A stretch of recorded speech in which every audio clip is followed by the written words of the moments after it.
Shrimad Bhagavad Gita chapter 2 श्लोक 50 बुद्धियुक्तो जहातीह उभे सुकृतदुष्कृते तस्माद्योगाय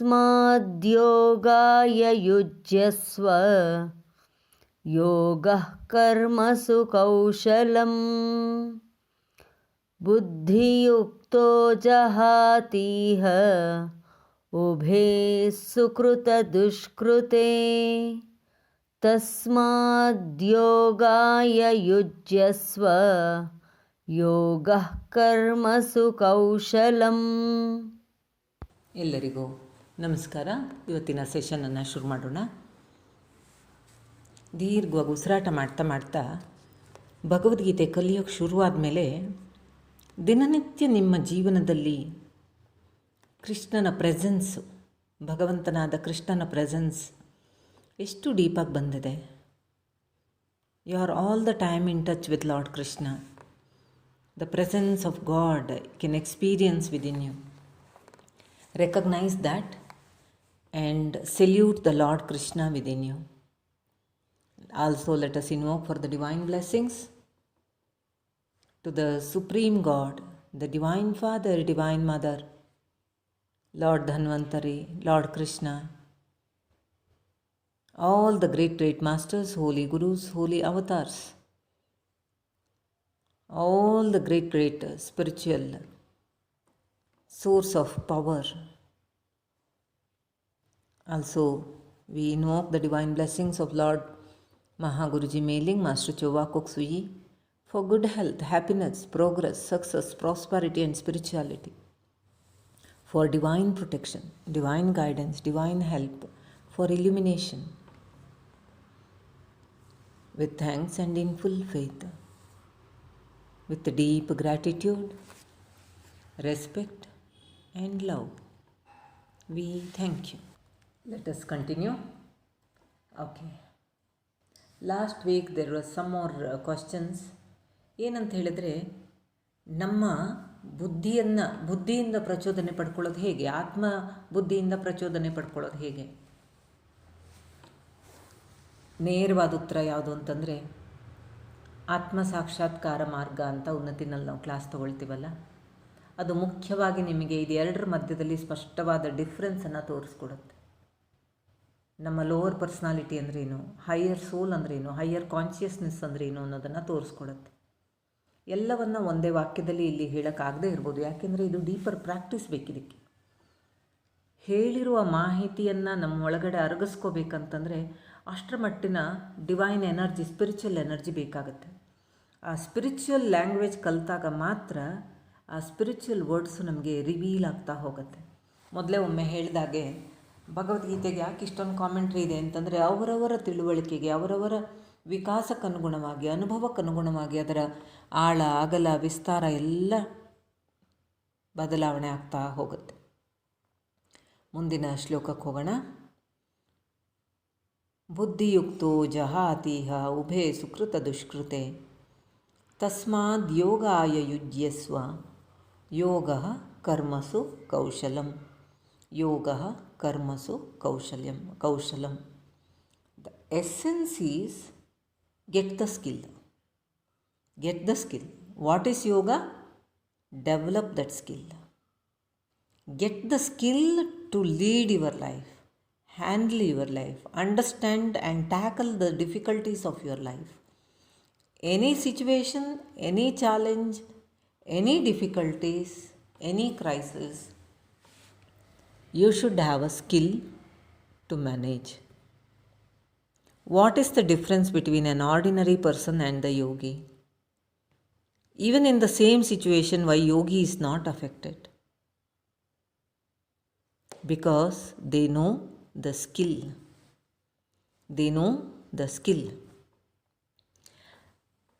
I'll just share one story. ಒಬ್ಬ ಮಹಾತ್ಮರು, ಇದು ಹೈದರಾಬಾದಲ್ಲಿ ನಡೆದಂತಹ, ಅಲ್ಲಿ ಇನ್ನೂ ಕೂಡ ಅದರ ಬಗ್ಗೆ ಒಂದು ಅವಶೇಷ ಇದೆ ಅಂತ ಹೇಳ್ತಾರೆ. ಆತ ಬ್ರಿಟಿಷರ ಕಾಲದಲ್ಲಿ ಟ್ಯಾಕ್ಸ್ ಕಲೆಕ್ಟರ್ ಆಗಿರ್ತಾನೆ. ಪ್ರತಿದಿನ ಅವನ ಕನಸಿನಲ್ಲಿ ರಾಮ ಬರೋದು. ನನಗೊಂದು ದೇವಸ್ಥಾನ ಕಟ್ಟು ಅಂತ ಹೇಳ್ತಾನಂತೆ ರಾಮ. ನನ್ನ ಹತ್ರ ಅಯ್ಯೋ ಅಷ್ಟೊಂದು ದುಡ್ಡಿಲ್ವಲ್ಲಪ್ಪ. ಕೊನೆಗೆ ಅವನಿಗೆ ಎಷ್ಟು ಆ ಪ್ರೆಷರ್ ತಡ್ಕೊಳಕ್ಕಾಗಲ್ಲ ಅಂದರೆ ಇನ್ಸ್ಟಿಂಕ್ಟು ಅವ್ನು ಕಲೆಕ್ಟ್ ಮಾಡಿರೋ ದುಡ್ಡಲ್ಲಿ ರಾಮನ ದೇವಸ್ಥಾನ ಕಟ್ಬಿಡ್ತಾನೆ. ಇನ್ನೇನು ರಾಮನ ಮೂರ್ತಿ ಸ್ಥಾಪನೆ ಆಗಬೇಕು, ಅಷ್ಟೊತ್ತಿಗೆ ಆ ನವಾಬನಿಗೆ ಅದ್ರ ಬಗ್ಗೆ ಮಾಹಿತಿ ಹೋಗುತ್ತೆ. ಇವನು ರಾಜ ಬೊಕ್ಕಸಕ್ಕೆ ಧಕ್ಕೆ ಮಾಡ್ತಿದ್ದಾನೆ, ಅನ್ಯಾಯ ಮಾಡ್ತಿದ್ದಾನೆ ಅಂಥೇಳಿ ಅವನನ್ನು ಕಾರಾಗೃಹದಲ್ಲಿ ಕತ್ತಲು ಕೋಣೆಯಲ್ಲಿ ಕೂಡ್ಬಿಡ್ತಾರೆ.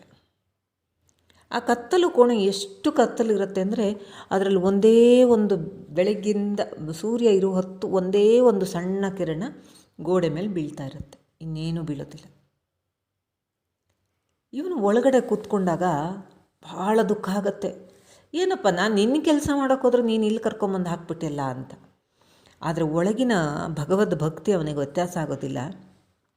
ಅವನಿಗಲ್ಲೊಂದು ಸಣ್ಣ ಕಲ್ಲಿನ ಚೂಪುಗಲ್ಲು ಒಂದು ಸಿಕ್ಕತ್ತೆ, ಗಟ್ಟಿಯಾದ್ದು. ಕತ್ಲೆನಲ್ಲಿ ಕೈ ಆಡಿಸ್ಬೇಕಾದ್ರೆ ಕೈಗೆ ಸಿಕ್ಕತ್ತೆ. ಆ ಕಲ್ಲು ಹಿಡ್ಕೊಂಡು ಗೋಡೆ ಮೇಲೆ ಬಿದ್ದಾಗ ಗೋಡೆ ಮೇಲೆ ರಾಮನನ್ನು ಕೆತ್ತಾ ಹೋಗ್ತಾನೆ. ಬೆಳಗ್ಗೆ ಎಷ್ಟೊತ್ತಿರುತ್ತೋ ಅಷ್ಟೊತ್ತು ರಾಮನನ್ನು ಕೆತ್ತನೆ ಮಾಡ್ತಾ ಹೋಗ್ತಾನೆ. ಕೊನೆಗೆ ಏನಾಗುತ್ತೆ, ಅವನಿಗೆ ತಾನು ಕಾರಾಗೃಹದಲ್ಲಿ ಇದ್ದೀನಿ ಅನ್ನೋದು ಮರ್ತೋಗುತ್ತೆ, ತಾನು ಟ್ಯಾಕ್ಸ್ ಕಲೆಕ್ಟ್ರಾಗಿ ಇಲ್ಲಿ ಬಂದಿದ್ದೀನಿ ಅನ್ನೋದು ಮರ್ತಾಗತ್ತೆ. ರಾಮನ ಕೆತ್ತನೆ, ರಾಮನ ಜಪ, ರಾಮನ ಚಿತ್ರಣ ಪೂರ್ತಿ ರಾಮಮಯ ಆಗಿಬಿಡುತ್ತೆ. ಅದರ ಪ್ರಭಾವ ಎಷ್ಟು ಜಾಸ್ತಿ ಇರುತ್ತೆ ಅಂತಂದರೆ ನವಾಬನಿಗೆ ಕನಸು ಬೀಳುತ್ತೆ, ನನ್ನ ಶಿಷ್ಯನನ್ನು ನೀನು ಹಿಂಗೆ ಹಿಡಿದಿಡೋದು ಸರಿಯಲ್ಲ, ಅವನನ್ನು ಬಿಡುಗಡೆ ಮಾಡು ಅಂತ. ಬಂದು ನೋಡ್ತಾನೆ, ಬಾಗಿಲು ತೆಗೆದು ನೋಡಿದ್ರೆ ಅದರಲ್ಲಿ ಭವ್ಯವಾದ ರಾಮನ ಮೂರ್ತಿಯ ಕೆತ್ತನೆ ಆಗಿದೆ. ರಾಮ, ಲಕ್ಷ್ಮಣ, ಸೀತಾ ಸಮೇತನಾದಂತಹ ರಾಮನ ಕೆತ್ತನೆ ಆಗಿರುತ್ತೆ. ಆಗ ಅವ್ರಿಗೆ ಹೇಳ್ತಾರೆ, ಈ ಮೂರ್ತಿಯನ್ನು ನಿನ್ನ ದೇವಸ್ಥಾನದಲ್ಲಿ ಪ್ರತಿಷ್ಠಾಪನೆ ಮಾಡುವಂತ. ಇದರಲ್ಲಿ ಎಷ್ಟು ಪ್ರಮುಖವಾದ ಎಸೆನ್ಸ್ ಇದೆ ಅಂದರೆ, ಒಬ್ಬ ಸಾಮಾನ್ಯ ಮನುಷ್ಯನನ್ನು ಕಾರಾಗೃಹದಲ್ಲಿ ಹಾಕಿದ್ದಿದ್ರೆ ಲಾಸ್ಟ್ ಕ್ಲಾಸಲ್ಲಿ ಕೇಳಿದ್ರಲ್ಲ ದೇವ್ರ ಮೇಲೆ ಯಾಕೆ ಕೋಪ ಬರುತ್ತೆ ಅಂತ, ಆ ಕೋಪ ಇಲ್ಲಿ ಬಂದಿರೋದು. ಯಾರ ಮನಸ್ಸು ಭಗವಂತನಲ್ಲಿ ಲೀನ ಆಗಿರುತ್ತೋ ಅವರಿಗೆ ತನಗೇನು ಕಷ್ಟ ಬಂದಿದೆ ಅಂತ ಕಾಣಲ್ಲ, ತನ್ನ ಗುರಿಯ ಕಡೆ ಗಮನ ಇರುತ್ತೆ. ಇನ್ನೊಂದು ಮುಖ್ಯವಾದ ಮಾಹಿತಿ ಇಲ್ಲಿ ಏನಂದರೆ, ಹಾಗಾದರೆ ರಾಮನ ಮಾತು ಕೇಳಿದ್ರೂ ಅವನಿಗೆ ಯಾಕೆ ಕಷ್ಟ ಬಂತು? ಕರ್ಮಾನುಸಾರಿಯಾಗಿ ಬಂದ ಕಷ್ಟವನ್ನು ನಾವು ಸಕಾರಾತ್ಮಕವಾಗಿ ಯೂಸ್ ಮಾಡಿಕೊಂಡಾಗ ಆ ಕಷ್ಟ ನಮಗೆ ಗೊತ್ತಿಲ್ಲದೆ ಕಳೆದು ಹೋಗ್ಬಿಡುತ್ತೆ. ಅದು ಒಂದು ಪರ್ಪಸ್ಸಿಗಾಗಿ ಲೀನವಾಗಿರುತ್ತೆ. ಅಂತಹ ಪರಿಶುದ್ಧವಾದ ರಾಮಮಯವಾದ ರಾಮನ ಮೂರ್ತಿ ಅವ್ರ ಹೊರಗಡೆ ಇದ್ದರೆ ಮಾಡೋಕ್ಕಾಗ್ತಿತ್ತೋ ಇಲ್ವೋ? ಒಮ್ಮೆ ಈ ಕಥೆಯನ್ನು ಯೋಚನೆ ಮಾಡಿ, ಪದೇ ಪದೇ ನಿಮ್ಮ ಸಂಕಷ್ಟದ ಸಮಯದಲ್ಲಿ ಯೋಚನೆ ಮಾಡಿ. ನನಗೆ ಊಟ ಬಂತ, ತಿಂಡಿ ಬಂತ, ರಾತ್ರಿ ಆಯಿತಾ, ಹಗಲಾಯಿತಾ, ರಾಮ ನಾನು ನಂಬದ ರಾಮ ನನಗೆ ಮೋಸ ಮಾಡಿಬಿಟ್ನಾ, ಇದು ಯಾವುದೂ ಅವನಿಗೆ ತಲೆಗೆ ಬರಲಿಲ್ಲ. ಅಂತಹ ಒಂದು ಬುದ್ಧಿಯನ್ನು ನನ್ನಲ್ಲಿ ನೆಲೆ ನಿಲ್ಲಿಸು, ಅದನ್ನು ಯೋಗದಲ್ಲಿ ಮಾಡು ಅಂತ ಹಿಂದಿನ ಶ್ಲೋಕದಲ್ಲೂ ಹೇಳಿರೋದು ಇದನ್ನೇನೆ. ಬುದ್ಧಿರ್ಯೋಗ ಧನಂಜಯ. ಬುದ್ಧಿಯನ್ನು ಶರಣಾಗತಿಯಲ್ಲಿ ಇಟ್ಟಾಗ ಎಲ್ಲವೂ ಪರಿವರ್ತನೆ ಆಗತ್ತೆ ಅಂತ ಹೇಳಿರುವ ಹಿಂದಿನ ಶ್ಲೋಕದ ಕತೆ. ಹಾಗೆ ಈ ಶ್ಲೋಕದಲ್ಲಿ ಬರುವಂತಹ ನಾವು ಯಾವುದನ್ನು ಮಾಡಿದ್ರೆ ನಮಗೆ ಎಲ್ಲದರಿಂದಲೂ ಮುಕ್ತಿ ಸಿಕ್ಕತ್ತೋ ಅದರ ಸಾರಾಂಶ ಯೋಗ ಕರ್ಮಸು ಕೌಶಲಂ. ಇಂತಹ ವಿಚಾರ ಒಬ್ಬ ಸಾಮಾನ್ಯನಿಗೆ ಬರೋಕ್ಕೆ ಸಾಧ್ಯವೇ? ಇಷ್ಟು ಭಗವಂತ ಸಂಸಾರ ಅಂತ ಕೊಟ್ಟಿದ್ದಾನೆ, ಎಲ್ಲ ಸುಖ ಭೋಗಗಳನ್ನು ಕೊಟ್ಟಿದ್ದಾರೆ. ನೀವು ಇವತ್ತು ಇಂಟರ್ನೆಟ್ ಕನೆಕ್ಟ್ ಮಾಡ್ಕೊಂಡು ಮೊಬೈಲಲ್ಲಿ ಹಾಕ್ಕೊಂಡು ಅರ್ಧ ಗಂಟೆ ಕೂತ್ಕೊಳ್ಳೋಕೆ ಟೈಮ್ ಇದೆ ಅಂದರೆ ನಿಮ್ಮ ಜೀವನದಲ್ಲಿ ನಿಮಗೆ ಉಡೋಕೆ, ತಿನ್ನೋಕೆ, ಇರೋಕೆ, ತೊಡೋಕೆ ಯಾವ ಕೊರತೆ ಇಲ್ಲ ಅಂತ ಅರ್ಥ. ಬುದ್ಧಿಯ ಕೊರತೆನೂ ಇಲ್ಲ. ಇರುವುದು ಒಂದೇ ಕೊರತೆ, ಅಹಂಕಾರ. ಅಹಂಕಾರದ ಪರಮಾವಧಿ ನಮಗೆ ಅಡ್ಡ ಮಾಡುತ್ತೆ. ಭಗವಂತನಲ್ಲಿ ಶರಣಾಗತಿಯ ಕೊರತೆ ಇದೆ. ನನಗೇನೋ ಆಗ್ಬಿಟ್ಟಿದೆ ಕಷ್ಟ ಅನ್ನುವ ಭ್ರಮೆ ಇದೆ. ಈ ಬುದ್ಧಿಯನ್ನು ನಮಗೆ ನಿಜವಾಗ್ಲೂ ಒಂದು ಕ್ಷಣ ಮನಸ್ಸಿನಲ್ಲಿ ಎಲ್ಲರಲ್ಲೂ ಭಗವಂತ ಸ್ವರೂಪವನ್ನು ನೋಡಿ ಶರಣಾಗತಿಯನ್ನು ಮಾಡಿಕೊಂಡು ನಾವು ಕರ್ಮಯೋಗದಿಂದ ಮಾಡುವ ಶಕ್ತಿ ನಮಗೆ ಬಂದರೆ ನಮಗಿದೇ ಪರಿವರ್ತನೆ ಆಗುತ್ತೆ. ನನಗಿಂತಹ ಎಷ್ಟು ಚಿಕಿತ್ಸಾ ಮಾರ್ಗದಲ್ಲಿ ಎಷ್ಟು ಜನರ ಜೀವನ ಪರಿವರ್ತನೆ ಮಾಡ್ಕೊಂಡಿರೋದು ನೋಡಿದ್ದೀನಿ ಅಂದರೆ, ಅವರವರ ಶ್ರದ್ಧೆಗನುಗುಣವಾಗಿ ಅವರವರು ಸಮಸ್ಯೆಯಿಂದ ಹೊರಗೆ ಬಂದುಬಿಡ್ತಾರೆ, ಶ್ರದ್ಧೆಯಿಂದ ಹೊರಗೆ ಬಂದುಬಿಡ್ತಾರೆ. ಅವ್ರಿಗೆ ಇನ್ಯಾವುದು ವಿಶೇಷ ಜ್ಞಾನ ಬೇಕು ಅಂತಿಲ್ಲ. ಇನ್ನೂ ಒಂದು ಉದಾಹರಣೆ ಹೇಳ್ತೀನಿ ನೋಡಿ. ಒಬ್ಬರು ತಾಯಿ ಒಂದು 65-70 ವರ್ಷ ಇರ್ಬೋದು ಅವರು ಬಂದಾಗ. ಅವರಿಗೆ ಕ್ಯಾನ್ಸರ್ ಆಗಿತ್ತು. ಡಾಕ್ಟ್ರ್ ಹೇಳಿದ್ರು, ನಿನಗೆ ಈ ವಯಸ್ಸಿಗೆ ಇರೋ ವೀಕ್ನೆಸ್ಸಿಗೆ ನಿನಗೆ ಚಿಕಿತ್ಸೆ ಸಾಧ್ಯ ಇಲ್ಲ, ಎಷ್ಟು ದಿವಸ ಇರ್ತಾರೋ ಅಷ್ಟು ದಿವಸ ನೋಡ್ಕೊಳ್ಳಿ ಅಂತ ಮಕ್ಕಳ ಹತ್ರ ಹೇಳಿ ಕಳಿಸಿದ್ರು. ನಾನು ಅವ್ರ ಹತ್ರ ಮಾತಾಡಬೇಕಾದ್ರೆ ಹೇಳಿದ್ರು, ನನಗೆ ನೋವು ತಡೆಯೋಕ್ಕಾಗ್ತಿಲ್ಲ, ಮಾಡಿ ಮೇಲೆ ಎಲ್ಲಿತ್ತು ಅವ್ರ ಮನೆ, ಮೇಲಿನಿಂದ ಕೆಳಗೆ ಜಿಗಿದ್ಬಿಟ್ಟು ಸತ್ತೋಗ್ಬಿಡೋಣ ಅಂತ ಅನ್ಸುತ್ತೆ, ತಡೆಯೋಕ್ಕಾಗದೇ ಇರುವಂಥ ಅಸಾಧ್ಯವಾದ ನೋವು. ಇಂತಹ ಪರಿಸ್ಥಿತಿಯಲ್ಲಿ ಚಿಕಿತ್ಸಕನಿಗೆ ಮೊದಲನೇದಾಗಿ ಶರಣಾಗತಿ. ನಮಗೆ ಅರಿವಿರುತ್ತೆ ನಮ್ಮ ಹತ್ರ ಏನಾಗತ್ತೆ ಏನಾಗಲ್ಲ, ಇದು ನಮ್ಮ ಕೈಯಲ್ಲಿ ಆಗುವಂಥದ್ದಲ್ಲ, ಇದಕ್ಕೆ ಭಗವಂತನ ಕೃಪೆಯೊಂದೇ ದಾರಿ. ಭಗವಂತ ನಿನ್ನ ಸಂಕಲ್ಪ ಏನಿದೆಯೋ ಅದನ್ನು ಮಾಡು, ಆದರೆ ಅವ್ರಿಗೆ ದಾರಿ ಕೊಡು, ಅವ್ರಿಗೆ ಅದನ್ನು ತಡ್ಕೊಳ್ಳೋ ಶಕ್ತಿ ಕೊಡು, ಅದರಿಂದ ಹೊರಗೆ ಬರೋ ದಾರಿ ತೋರಿಸು, ಅದನ್ನು ತಿಳುವಳಿಕೆ ಹೇಳೋ ಶಕ್ತಿಯನ್ನು ನನ್ನೊಳಗೆ ತುಂಬಿಸು ಅನ್ನೋ ಪ್ರಾರ್ಥನೆ ಆಗ ಹೀಲರಲ್ಲಿ ಬರುತ್ತೆ. ಅಸಹಾಯಕತೆಯಲ್ಲಿ, ಯಾಕೆಂದರೆ ಅದು ನಮ್ಮ ಕೈಯಲ್ಲಿಲ್ಲ ಅನ್ನುವ ಸ್ಥಿತಿಯಲ್ಲಿ ನಾವು ಯಾವ ಟೆಕ್ನಿಕ್ಗಿಂತ ಜಾಸ್ತಿ ಶರಣಾಗತಿ ಜಾಸ್ತಿ ಆಗುತ್ತೆ. ಬೇರೆ ಸಂದರ್ಭದಲ್ಲೂ ಇರುತ್ತೆ, ಆವಾಗ ಜಾಸ್ತಿ ಇರುತ್ತೆ. ಅವ್ರ ಮನೆಯಲ್ಲಿ ಅಗ್ನಿಹೋತ್ರ ಮಾಡ್ತಾಯಿದ್ರು. ಆಕೆಗೆ ಹೇಳಿದ್ದೇನು ಅಂತ ಹೇಳಿದರೆ, ನಿಮ್ಮ ಮಗ ಅಗ್ನಿಹೋತ್ರ ಮಾಡಬೇಕಾದ್ರೆ ಎದುರಿಗೆ ಬಂದು ಕೂತ್ಕೊಳ್ಳಿ, ನಿಮ್ಮ ನೋವೆಲ್ಲ ಅಗ್ನಿಯಲ್ಲಿ ಹಾಕಿಬಿಡಿ, ಸುಟ್ಟುಬಿಡಿ ನೋವನ್ನು, ಮನಸ್ಸು ಶರೀರ ಏನು ನೋವಿದೆಯೋ ಅದನ್ನು ಸುಟ್ಟುಬಿಡಿ ಅಂತ. ಎಷ್ಟು ಶ್ರದ್ಧೆಯಿಂದ, ಅವ್ರಿಗೆ ಇನ್ನೇನೂ ಇಲ್ಲ, ಇವ್ರು ಹೇಳಿದ್ದಾರೆ ನಾವು ಮಾಡಬೇಕು, ಆಗುತ್ತೆ ಅಷ್ಟೇ. ಕೊನೆಗೆ ಅವರಿಗೆ ಪೂರ್ತಿಯಾಗಿ ಕ್ಯಾನ್ಸರ್ ಹೊಟ್ಟೆ ಹೋಯಿತು. ಅದಾದಮೇಲೆ ಅವರು 10 ವರ್ಷಕ್ಕಿಂತ ಮೇಲ್ಗಡೆ ಜಾಸ್ತಿ ಆರಾಮಾಗೇ ಇದ್ದರು. ಕ್ಯಾನ್ಸರಿನ ಯಾವ ಲವದೋಷವೂ ಇರಲಿಲ್ಲ ಅವರಿಗೆ, ಕಿಮೋಥೆರಪಿ ಮಾಡಲಿಲ್ಲ, ಬೇರೆ ಯಾವ ಚಿಕಿತ್ಸೆ ತಗೊಳ್ಳೋ ಸ್ಥಿತಿಯಲ್ಲಿ ಅವರು ಇರಲಿಲ್ಲ. ಇದು ಶರಣಾಗತಿಯ ಸೂಚನೆ. ಶ್ರದ್ಧೆ ಶರಣಾಗತಿ ಹಾಗಂತ ಎಲ್ಲರಲ್ಲೂ ಹಾಗೆ ವಾಸಿಯಾಗಿದೆ ಅಂತ ಹೇಳಲ್ಲ. ಅವರವರ ಸಾಮರ್ಥ್ಯಕ್ಕನುಗುಣವಾಗಿ ಅವರ ಶ್ರದ್ಧೆ ಇರುತ್ತೆ, ಅವರ ಅಂತರಂಗದ ಪ್ರಾರ್ಥನೆ ಏನಿರುತ್ತೋ ಅದಕ್ಕೆ ತಕ್ಕಾಗಿ ಪ್ರತಿಫಲ ಸಿಕ್ಕತ್ತೆ. ಈ ಅಂತರಂಗದ ಪ್ರಾರ್ಥನೆ ಮಾತ್ರ ಹೊರಗಡೆ ಅವ್ರಿಗೆ ಕಾಣುವಂಥದ್ದಲ್ಲ, ಅವ್ರ ಒಳಗಡೆನೇ ಇರುತ್ತೆ, ಅವ್ರಿಗೆ ಮಾತ್ರ ಗೊತ್ತಾಗ್ತಿರುತ್ತೆ ಡೀಪಾಗಿ ಏನು ಕೇಳ್ಕೊತಿದ್ದಾರೆ ಅಂತ. ಹಾಗಾಗಿ ಇಲ್ಲಿ ಯೋಗ ಕರ್ಮಸು ಕೌಶಲಂ. ನಾವು ಯಾವ ಸ್ಥಿತಿಯಲ್ಲಾರೂ ಇರಲಿ, ಯಾವ ಸಂಕಷ್ಟದಲ್ಲಾರೂ ಇರಲಿ, ಅದರಿಂದ ಹೊರಬರುವಂತಹ ಕೌಶಲ್ಯವೇ ನಿಜವಾದ ಯೋಗ ಮಾರ್ಗ. ಅವನೇ ಯೋಗಿ. ಆ ಮಾರ್ಗದಲ್ಲಿ ಹೋಗೋದಕ್ಕಾಗಿ ಪ್ರಯತ್ನ. ಎಷ್ಟು ಜನ ನಿಮ್ಮ ಸಾಂಸಾರಿಕ ಬದುಕಿನಲ್ಲಿ ನೋಡ್ತೀರಿ, ಈ ಒಬ್ಬೊಬ್ಬ ಪೊಲಿಟಿಷಿಯನ್ ನೋಡಿದ್ರೂ ಕೂಡ ಅವರಲ್ಲಿರೋ ಬುದ್ಧಿ ಸಾಮರ್ಥ್ಯ ಅತ್ಯಂತ ಹೆಚ್ಚಿನ ಮಟ್ಟದಲ್ಲೇ ಇರುತ್ತೆ, ಎಷ್ಟೋ ಜನರಲ್ಲಿ ತೀಕ್ಷ್ಣಮತಿ ಇರುತ್ತೆ. ಆದರೆ ಈ ಜನ್ಮದಲ್ಲಿ ಅವರು ಸಾಧನೆ ಮಾಡಬೇಕಾದ ಸಾಧನೆಗೆ ಹೋಗದೇ ಇದ್ದಾಗ ಎಲ್ಲ ಪವರ್ ಇದ್ದರೂ ಕೂಡ ಒಂದು ಕಳಂಕ ಆಗುತ್ತೆ. ಸಾಧನೆಯ ಮಾರ್ಗ ಬೇಕು. ಎಷ್ಟೇ ಶ್ರೀಮಂತಿಕೆ ಇರಲಿ, ಏನೇ ಇರಲಿ, ಏನಾದರೂ ಇರಲಿ, ಮನಶ್ಚೇನ್ನ ಲಗ್ನಂ ಗುರೋರಂಗ್ರಿ ಪದ್ಮೆ ತತಕ್ಕಿಂ ತತಕ್ಕಿಂ ತತಕ್ಕಿಂ ತತಕ್ಕಿಂ. ಮನಸ್ಸು ಗುರುವಿನ ಪಾದ ಕಮಲಗಳಲ್ಲಿ ವಿಲೀನಗೊಳ್ಳದೇ ಇದ್ದರೆ ಏನಿದ್ದೇನು ಅಂತ ಒಂದು ಶಂಕರಾಚಾರ್ಯರು ಹೇಳುವಂತಹ ಗುರುಗಳ ಮೇಲೆ ಒಂದು ಸ್ತೋತ್ರ. ಇದಿಷ್ಟನ್ನು ನಾವು ಅರ್ಥ ಮಾಡಿಕೊಂಡಾಗ ನಮ್ಮ ಬುದ್ಧಿಯನ್ನು ನಾವು ಶರಣಾಗತಿಯ ಮುಖಾಂತರ ಭಗವಂತನಲ್ಲಿಡಬೇಕು. ಎಂತಹ ಸಂಕಷ್ಟದ ಸಮಯದಲ್ಲಿಯೂ ಕೌಶಲ್ಯದಿಂದ ನಮ್ಮ ಸಮಸ್ಯೆಯಿಂದ ಹೊರಗೆ ಬರಬೇಕೇ ಹೊರತು ಸಮಸ್ಯೆಯನ್ನು ದೊಡ್ಡದು ಮಾಡಿಕೊಂಡು ಅದನ್ನೇ ಹೇಳ್ಕೊಂಡು ಅದರಲ್ಲೇ ಸಂತೋಷ ಪಟ್ಕೊಂಡು ಗಾಯ ಕೆರೆದು ಹುಣ್ಣು ಮಾಡಿಕೊಳ್ಳೋ ಪ್ರವೃತ್ತಿಗೆ ಹೋಗದೆ ಬದುಕನ್ನು ಬದಲಾಯಿಸ್ಕೋಬೇಕು ಅನ್ನೋದು ಇದರ ಸೂಕ್ಷ್ಮವಾದ ಸಾರಾಂಶ. What is important in life is skill. When you develop a skill, you can come out of any difficult situation. In any given situation, instead of analyzing who is responsible, who is supposed to do what, why should I get into this, avoid all these things. What are my options? Buddhi should be sharanagati at the feet of lotus feet of God. When your buddhi is guided by the Lord, that is the highest skill. Even during difficult situation, keeping the mind at the lotus feet of the God is the highest skill.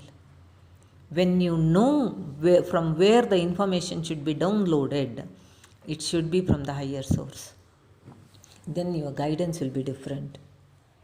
Sustaining oneself at that stage, even at that stage, at the feet of Lord Krishna, Lord Himself, that is yoga, that is skill. In any given situation, I shared a story of Swami Ramadasa at Hyderabad, there was Swami Ramadasa. Even at the fort, now still that monument is still available.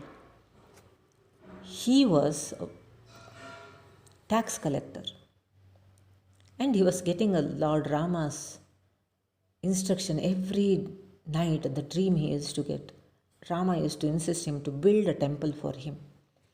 He was a very poor man, and finally whatever the money he collected as a tax, he utilized that money and built a temple. Before they installed the idol of God, Nawab got the information and he was arrested.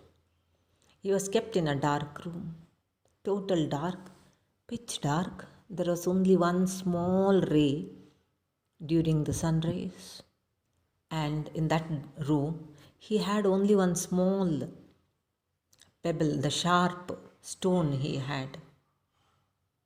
He totally dedicated himself, offered himself to Lord Rama. You know what is best for me. That Sharanagati continued.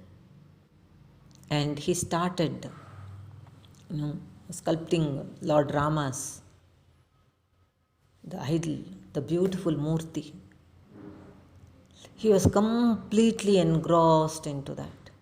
He did not have any tools, he did not have sufficient light, he did not have any sufficient training, but his heart, his soul, his mind was completely into that. By the time he finished the total completion of 3 Murtis, that's the time Nawab got a dream to release this yogi. And then they realized such a beautiful work was done.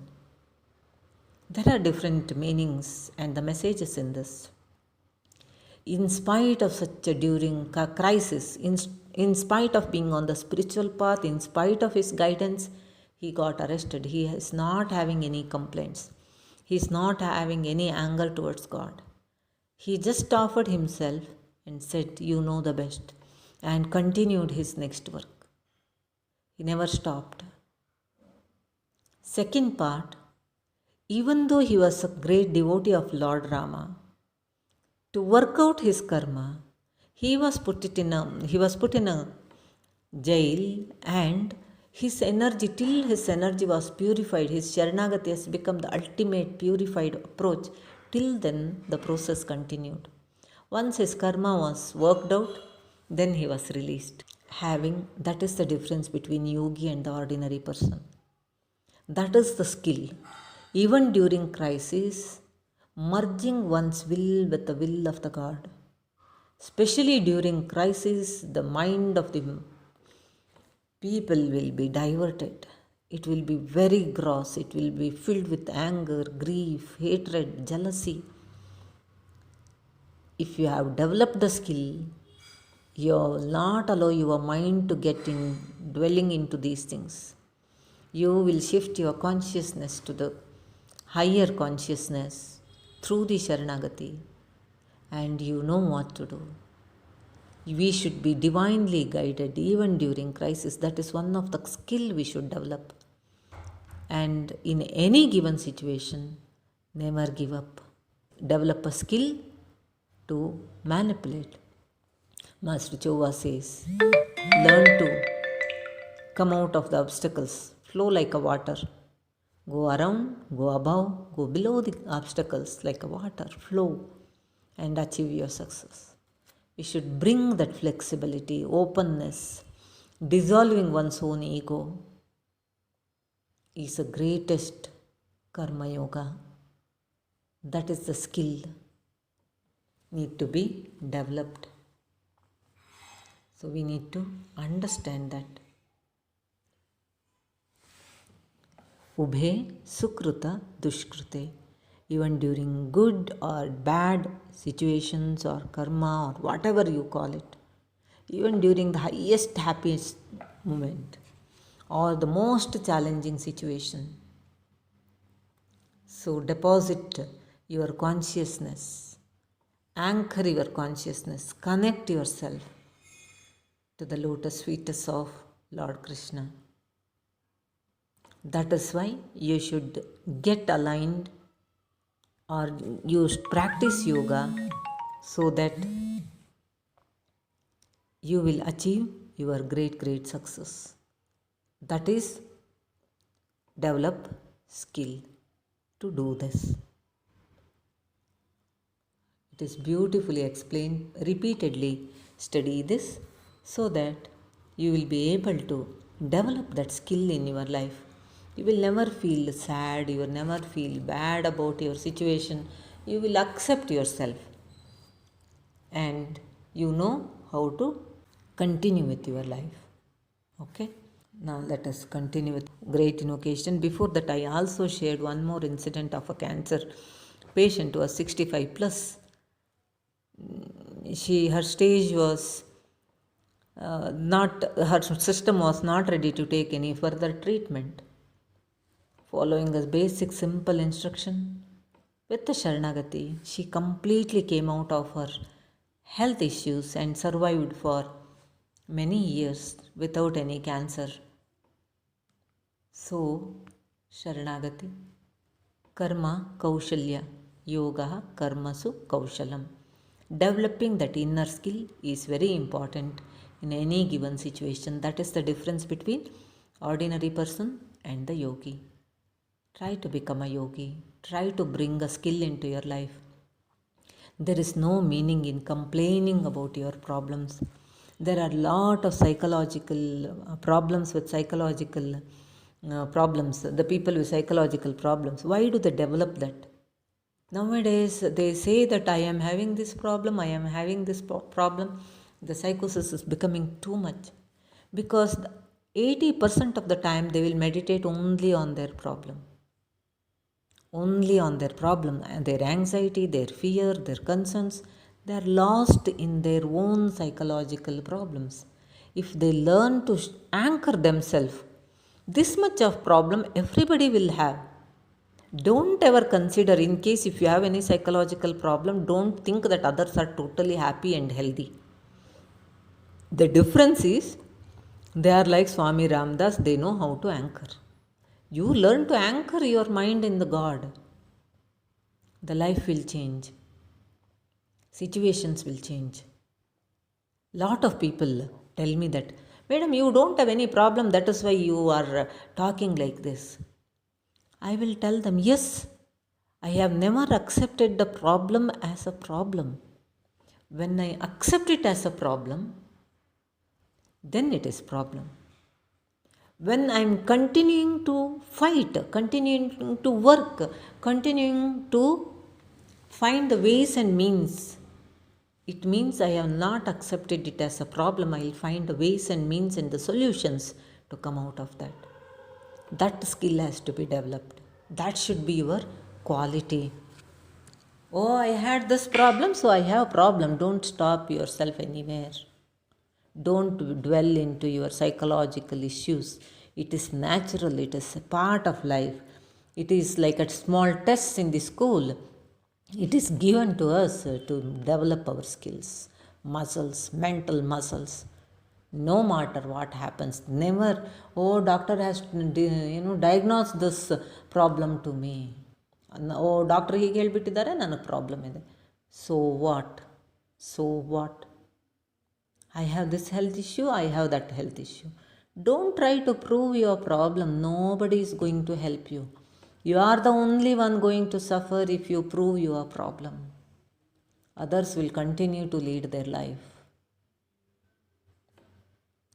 What quality of life you want to live is your choice. Live a life of good quality. Don't compare your life with others and feel jealous about it. Shake all these things. Flush out from your mind. ನಿಮ್ಮ ಮನಸ್ಸಿನಿಂದ ಬೇರೆಯವ್ರ ಜೊತೆ compare ಮಾಡಿಕೊಂಡು ಅವರೆಲ್ಲ ಚೆನ್ನಾಗಿದ್ದಾರೆ, ನನಗೆ ಮಾತ್ರ problem ಇದೆ ಅನ್ನೋ ಭ್ರಮೆಗೆ ಹೋಗಬೇಡಿ. ಎಲ್ಲರಿಗೂ ಮನಸ್ಸಿನಲ್ಲಿ ಜೀವನದಲ್ಲಿ ಕಷ್ಟ ಇರುತ್ತೆ. ಎಲ್ಲಿವರೆಗೆ ನಮ್ಮಲ್ಲಿ ಹೋರಾಟದ ಪ್ರವೃತ್ತಿ ಇರುತ್ತೋ, ನಾವು ಮುನ್ನುಗ್ಗಲೇಬೇಕು ಅನ್ನೋ ಭರವಸೆ ಇರುತ್ತೋ, ದೃಢತೆ ಇರುತ್ತೋ, ಗುರಿ ಇರುತ್ತೋ, ನಮಗೆ ಯಾವ ಸಮಸ್ಯೆಯೂ ನಮಗಿಂತ ದೊಡ್ಡದಾಗೋಕ್ಕೆ ಸಾಧ್ಯ ಇಲ್ಲ. ನಾವು ಆ ಸಮಸ್ಯೆಗಿಂತ ದೊಡ್ಡವರಾದಲ್ಲಿ ನಮಗದು ಸಮಸ್ಯೆ ಅನಿಸೋದಿಲ್ಲ. ಯಾವಾಗಲೂ ನೀವು ಸಮಾಧಾನದಿಂದ ಇರಬಹುದು. ಸೊ ವಾಟ್ ಅನ್ನುವಂಥ ಹೊಸ ಮಂತ್ರ ಕಲ್ತ್ಕೊಳ್ಳಿ. ಬದುಕಿನಲ್ಲಿ ಭರವಸೆಯಿಂದ ಮುಂದಕ್ಕೆ ಹೆಜ್ಜೆ ಇಡಿ. ಯೋಗ ಕರ್ಮಸು ಕೌಶಲಂ. Okay, now we'll proceed with the great invocation. Namaste.